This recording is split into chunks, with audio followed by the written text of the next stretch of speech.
my first instrument actually was clarinet, but it didn't last very long because we couldn't. I was in elementary school, and my mother couldn't afford to pay for the rental of the instrument. So that ended, and then I moved on to some piano lessons at some point, and that was fine.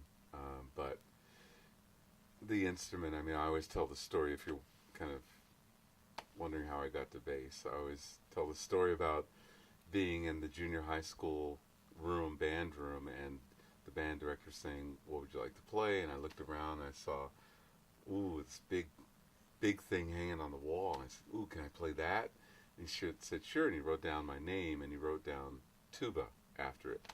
And then he said, "We're all set." So I started heading out the door, and I looked and I saw these 4 gorgeous brown things standing in a corner. I said, "Ooh, can I play that instead?" So I always like to say he crossed off tuba and wrote down my destiny.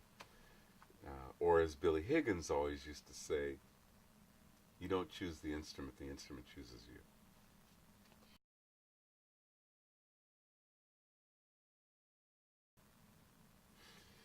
I remember my first professional gig, and it was subbing for Ray Brown in a group, an afternoon concert for the Musicians' Wives Organization of Los Angeles. And in the band was Bud Shank, Jake Hanna, Herb Ellis. Can't remember the piano player. And I just remember being scared to death. And I just remember Herb Ellis turning around, looking at me and going, smiling and giving me all this support. It was so great. And that was my first professional gig.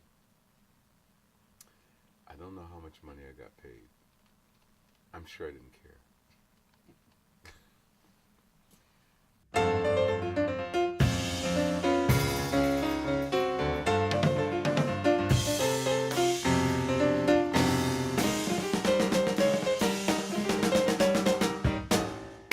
Great. John, what was your